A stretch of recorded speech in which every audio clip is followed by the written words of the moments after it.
আসসালামু আলাইকুম রহমতুল্লাহ। আলহামদুলিল্লাহ, আজকে নতুন একটা বিষয়, নন মেজর ফিজিক্স ওয়ানটার হচ্ছে পরীক্ষা আছে।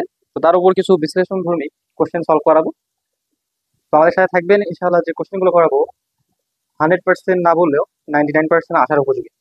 তো দেখেন, একটা কোশ্চেন লিখছি, কাজ শক্তি উপপাদ্যটি বিবৃতি প্রমাণ। যেটা বিশ্ববিদ্যালয়ে আসছিল। আসলে এইটার প্রমাণ হচ্ছে কি, এটা আমাদের দুই ভাবে প্রমাণ করা যায়। একটা হচ্ছে পরিবর্তনশীল বলের সাপেক্ষে, আর একটা হচ্ছে ধ্রুব বলের সাপেক্ষে। তো এর প্রমাণ আমরা দুইটাই দেখাবো আলাদা আলাদা করে। তা প্রথমে দেখতে হবে কাজ শক্তি উপপাদ্যটা আসলে কি। হুম যদি আমরা কাজ শক্তি উপপাদ্যটা বলি, তাহলে প্রথমেই দেখবো আমরা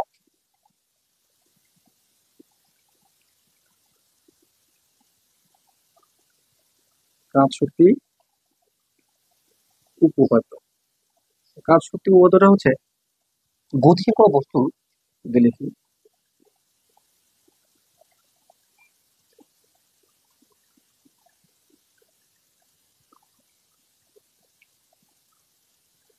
বস্তুর উপর ক্রিয়াশীল কোনো বলের দ্বারা,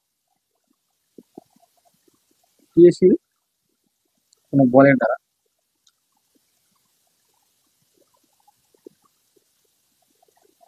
কৃত কাজের পরিমাণ হবে যদি বলি, তাহলে ওই বস্তুটি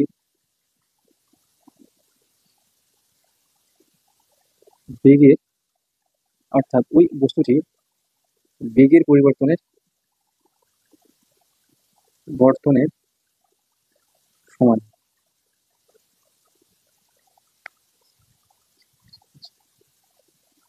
যেহেতু কাজ শক্তি, ওই বস্তুটির গতি শক্তি পরিবর্তনের বর্তনের সমান। তাহলে আমরা কাজ শক্তি উপপাদ্যটা দেখলাম, গতিশীল কোনো বস্তুর উপর যদি ক্রিয়াশীল কোনো বলের দ্বারা কৃত কাজ করা হয়, তার পরিমাণ হবে ওই বস্তুটি গতিশক্তির পরিবর্তন হবে তার সমান। অর্থাৎ যদি বলি গাণিতিক ভাবে, কোন একটা গতিশীল বস্তুর উপর যদি ডাব্লু পরিমাণ কাজ করা হয়, কাজ করায়, তাহলে গতিশক্তির পরিবর্তন শক্তির পরিবর্তন বর্তন ডেল কে হয়। তবে আমরা লিখতে পারি কি, দেখেন, তবে আমরা লিখতে পারি তবে আমরা লিখতে পারি কৃত কাজ ডাব্লিউ ইকুয়াল টু গতিশক্তি পরিবর্তনের সমান। তো এইটা হচ্ছে কাজ শক্তি উপপাদ্য সমীকরণ। তো এই সমীকরণটি দুইভাবে প্রমাণ করা যায়। এক, পরিবর্তনশীল বলের দ্বারা, হ্যাঁ, আর দুই হচ্ছে ধ্রুব বলের দ্বারা। ধ্রুব বলের দ্বারা কাজ শক্তি উপপাদ্যটি প্রতিষ্ঠা করা যায়। তো আমরা প্রথমে পরিবর্তনশীল বলের দ্বারা কাজ শক্তি উপপাদ্যটি প্রতিষ্ঠা করব। তো এটাই যদিও প্রশ্নতে চাওয়া হয়েছে। আবার সামনে এবার যারা পরীক্ষার্থী তাদের জন্য ধ্রুব বলের দ্বারা কাজ শক্তি উপপাদ্যটা প্রমাণ চাইতে পারে, এই জন্য দুটাই আমরা করে দিব। প্রথমে আমরা দেখবো পরিবর্তনশীল বলের দ্বারা কাজ শক্তি উপপাদ্যটা কি প্রমাণ। তো পরিবর্তনশীল বলের দ্বারা যদি আমরা কাজ শক্তি উপপাদ্যটা প্রমাণ করি, তাহলে প্রথমেই আমরা ধরতে পারি বা মনে করতে পারি, ধরি এম ভরের একটি বস্তু ভিআই আদি বেগে চলছে বা গতিতে আছে। সেই বস্তুকে যদি এফ অফ এক্স, হ্যাঁ, বলের দ্বারা বলের দ্বারা ওই বস্তুর উপর বল প্রযুক্ত করায় এফএক্স মানে পরিবর্তনশীল বল বলা যায়, মানে পরিবর্তনশীল বলের দ্বারা ওই বস্তুর উপর প্রযুক্ত বল প্রয়োগ করায়, হ্যাঁ, বস্তুর বল প্রযুক্ত করায় বেগ বেগ প্রাপ্ত হয়। বেগ প্রাপ্ত হয়। তাহলে যদি বলি গতিশক্তি, তবে গতিশক্তির পরিবর্তন হবে del K equal to K F minus K I. Final গতিশক্তি আর হচ্ছে ইনিশিয়াল গতিশক্তি, তাহলে হাফ এম, দুটো কি বস্তুর ভর এম ঠিক ছিল, আর ভি যেটা ছিল প্রথমে শেষ বেগ মাইনাস হাফ এম, এম দুটোতেই সমান, ভি ছিল আদি বেগ ইনিশিয়াল। হ্যাঁ, তো আমরা যদি এখন এটাকে লিখি del K equal to half M, যেটা কমন নেওয়া যায়, কমন নিলাম, থাকলে হচ্ছে F V F V I. হ্যাঁ, এটা হচ্ছে পরিবর্তনশীল বলের দ্বারা গতিশক্তি কতটুকু আসলে আমাদের পরিবর্তন আসছে সেটা, গতিশক্তির পরিবর্তন। এখন আমরা দেখব এই গতিশক্তির পরিবর্তনের সমান ওই কৃতকাজের পরিমাণটা হয় কি। আমরা দেখি এফএক্স বলের দ্বারা ওই ক্ষুদ্র বস্তু, সরি, ওই বস্তুটির ক্ষুদ্র সরণ, ওই বস্তুটির ক্ষুদ্র সরণ ডিএক্স হলে, তাহলে কৃত কাজের বস্তু কর্তৃক কৃত কাজের পরিমাণ পরিমাণ হবে W equal to F dx.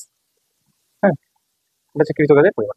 আমরা নিউটনের দ্বিতীয় সূত্র সম্পর্কে জানি, নিউটনের সেকেন্ড ল, সেকেন্ড সূত্র হতে জানি এফ ইকুয়াল টু এম এ। একে আমরা বিশ্লেষিত করতে পারি, কারণ ত্বরণ একটি লব্ধরাশি, এম ডিভি ডিভাইডেড ডিটি। ঠিক আছে, দেখা যাবে যদি আমরা এই এফ এর মানটা এখানে আমরা বসাই তাহলে পাবো, অর্থাৎ এটাকে 1 নম্বর সমীকরণ দিতেই পারি। তাহলে এফ এর মান 1 নং বসিয়ে পাই। যদি এফ এর মানটা আমরা 1 নং এ বসাই তাহলে আমরা পাবো W equal to F equal to হচ্ছে এম ডিভি ডিভাইডেড ডিটি, আর এখানে ডিএক্স ছিল, ডিএক্স। তো এখন যদি আমরা একটু পরিবর্তন করে দিই, এম ডিএক্স ডিভাইডেড ডিটি, এটা হচ্ছে ডিভি। তো আমরা জানি এক্স যেহেতু ক্ষুদ্র সরণ, তো সরণকে যদি সময়ের সাপেক্ষে ব্যবকলন, সরি, হ্যাঁ, অন্তর্কলন করা যায় তাহলে সেটাকে বেগ পাওয়া যায়। তো এম ভি ডিভি, এটা হচ্ছে ডাব্লিউ, এম ভি ডিভি পাওয়া যায়। এখন যদি এটাকে আমরা, যে বস্তুটি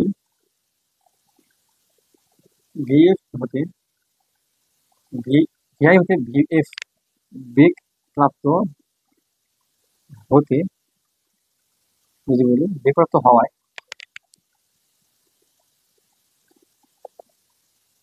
মোট কৃত কাজের পরিমাণ, হ্যাঁ, তাহলে আমরা লিখতেই পারি ডাব্লিউ ইকুয়াল টু ডিডাব্লিউ। হ্যাঁ, যেহেতু ক্ষুদ্র সরণে এখানে আমরা একটা ডিডাব্লিউ লিখতে পারি, ক্ষুদ্র সরণ। ঠিক আছে, সো এদিকে 2 নম্বর দিলাম সমীকরণ, 2 নম্বর সমীকরণ সমাকলন করে যদি আমরা করি তাহলে হবে ডাব্লিউ ইকুয়াল টু ভিআই থেকে VF final velocity, D W equal two আমরা লিখতে পারি এম ভি ডিভি। ঠিক আছে, তো এখন যদি আমরা এটাকে সমাকলন করি তাহলে মানটা কেমন দাঁড়ায় দেখি। ডাব্লিউ ইকুয়াল টু, যেহেতু এমটা হচ্ছে কনস্ট্যান্ট মান, বাইরে আসবে, ভিতরে থাকবে হচ্ছে VI to VF V D. তো আমরা জানি যে একটাকে মান করলে সূত্র এরকম আসে, স্কোয়ার ডিভাইড টু, লিমিটটা যা আছে তা থাকবে। তো এখানে যদি আমরা দেখাতে চাই তাহলে হবে half M VF minus VI. ঠিক আছে, সো অতএব W equal to half M VF minus VI. So আমরা দেখতে পাচ্ছি যে এখানে কৃত কাজ ডাব্লুর যে মানটা আসছে এটা, আর পূর্বে যে একটা সমীকরণ আমরা পাইছিলাম সেটা হচ্ছে গতিশক্তির পরিবর্তন equal to half M VF minus VI. তো দুইটি সমীকরণ পরস্পর মিলে যাচ্ছে, অর্থাৎ আমরা এখান থেকে লিখতে পারি, এটাকে যদি আমরা 3 নম্বর সমীকরণ দিই বা এটাকে যদি আমরা 4 নম্বর সমীকরণ দিই, পূর্বে যেটা পাইছিলাম গতিশক্তি পরিবর্তন, আমরা দিয়ে লিখতে পারি 3 ও 4 নং সমীকরণ হতে 3 ও 4 নং সমীকরণকে লিখতে পারি ডাব্লিউ ইকুয়াল টু ডেল কে, অর্থাৎ যা কাজ শক্তি উপপাদ্য। তো এটা হচ্ছে কাজ শক্তি উপপাদ্যের প্রথম প্রমাণ, যেটা হচ্ছে পরিবর্তনশীল বলের দ্বারাই আমরা পাই। এখন যদি দ্বিতীয় প্রমাণের দিকে যাই, যে ধ্রুব বল ধরে কাজ শক্তি উপপাদ্যের প্রমাণ করবো আমরা, তাহলে বিষয়টা কেমন হয় আমরা যদি একটু লক্ষ্য করি। প্রথমে আমরা একটা বিষয় দিয়ে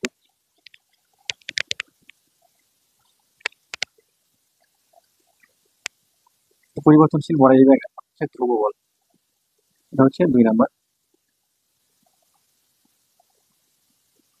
ধ্রুব বলের দ্বারা কাজ শক্তি উপপাদ্যের প্রমাণ। আমরা যদি মনে করি এম ধরে একটি বস্তু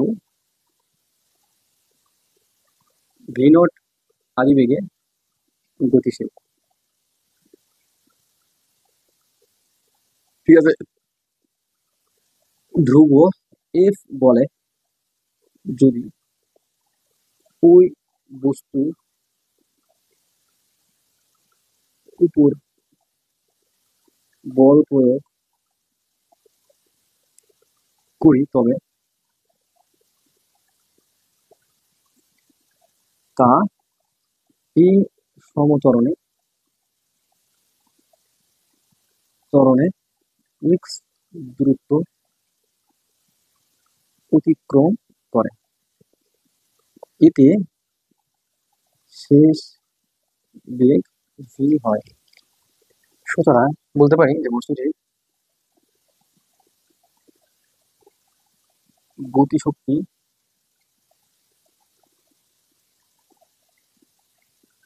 পরিবর্তন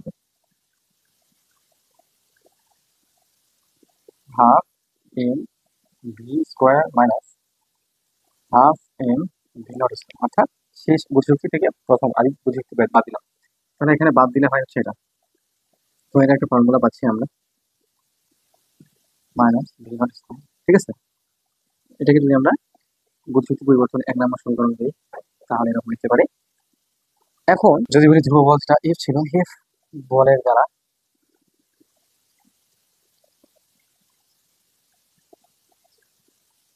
সম্পাদিত কাজ ডাব্লু হলে, তাহলে ডাব্লু এফ এক্স, যেহেতু এক্স পরিমাণ দূরত্ব অতিক্রম করে, অর্থাৎ সরে গেছে, ঠিক আছে। তো আমরা নিউটনের দ্বিতীয় সূত্র থেকে কি জানি? নিউটনের গতির দ্বিতীয় সূত্র হতে জানি F is equal to M A. So এখানে যদি এই এফ এর মানটা এখানে আমরা বসে দেই, ঠিক আছে, এটাকে 2 নম্বর সমীকরণ দিলাম, এফ এর মান 2 মানে বসিয়ে, তাহলে এফ এর মান যদি আমরা 2 নম্বর বসাই, তাহলে কি পাবো? W is equal to M A X. এটা হচ্ছে কাজ।